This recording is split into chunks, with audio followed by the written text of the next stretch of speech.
बहन भाइयों को नमस्कार। के उपरांत मैं मेरी भावाभिव्यक्ति के लिए आज मैं ये वीडियो बना रहा हूँ छोटा सा।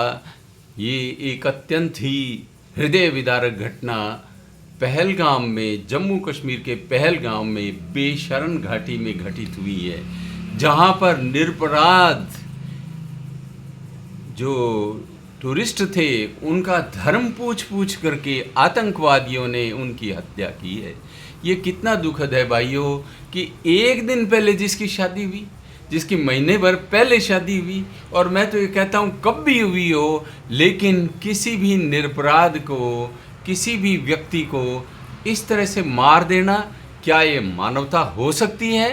ये अमानवीय कृत्यों में भी सबसे ऊंचे दर्जे का कृत्य है।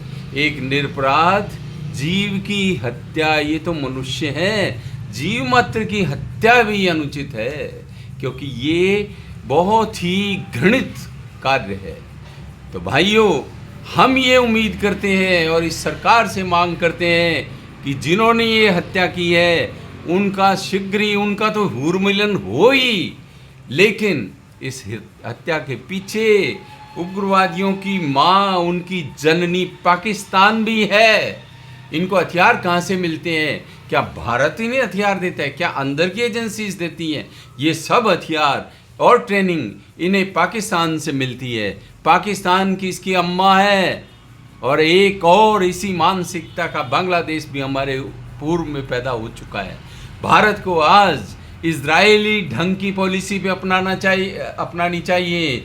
हमारे 26 से ज़्यादा, शायद कुछ घायल है, अभी 26 कह रहे हैं अखबार, लेकिन ज़्यादा भी हो सकते हैं, हमारे निरपराध लोगों की हत्या हुई है। हमारे निरपराध नागरिकों की, पर्यटकों की, हमारे बहन भाइयों की, हमारे राष्ट्र के लोगों की हत्या हुई है भाइयों। तो हमें ये चाहिए, इस देश को ये चाहिए कि एक के बदले में कम से कम 100 हजार को निपटाए, जैसे अमेरिका और इजराइल की पॉलिसी है। यदि हमारा खून अब भी नहीं खोलता, ये सरकार यदि देखेंगे करेंगी करती रही, तो ये अलोकप्रिय हो जाएगी। दूसरी सरकारों के मामले में बहुत बढ़ चढ़ करके बातें की गई हैं। अब ये अग्नि परीक्षा है भारतीय जनता पार्टी की, प्रधानमंत्री नरेंद्र मोदी जी की, शाह साहब की, हमारे डिफेंस मिनिस्टर की, सबकी ये अग्नि परीक्षा है। इसमें नसीहत, उनको मार देना ही सफिशिएंट नहीं है। पाकिस्तान जो उनकी माँ है, उसको नेस्त नाबूद करने की ज़रूरत है।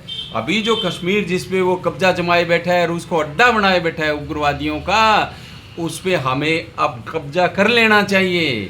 और पाकिस्तान को ऐसी नसीहत देनी चाहिए, बचे खुचे पाकिस्तान को, कि इसकी पीढ़ियाँ याद रखे और आइंदा कोई भी देश सारी दुनिया में इस तरह की हरकत न करे।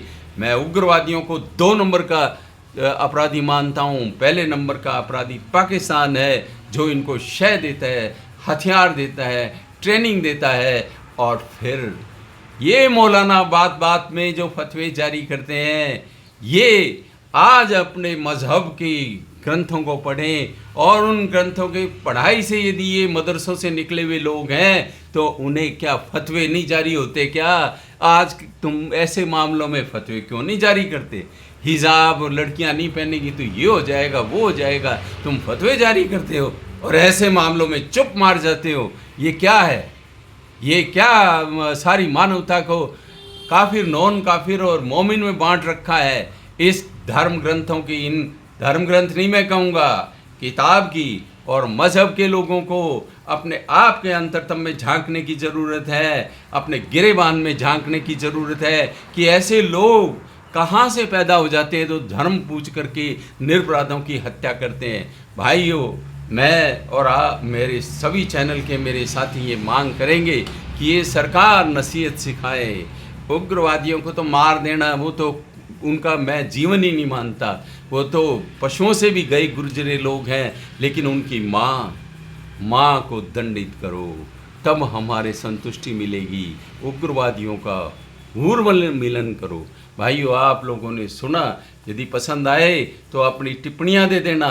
शेयर करने, लाइक करने के लिए मैं आज नहीं कहूँगा, लेकिन आप लोग टिप्पणियां देना, अपनी भावाभिव्यक्ति करो कि ये मानवता के दुश्मन, ये जिसको वो कहते हैं ना, एक बूंद रक्त से ये रक्त बीज जो पैदा होते हैं, इनको समूल नष्ट करना अत्यंत आवश्यक है।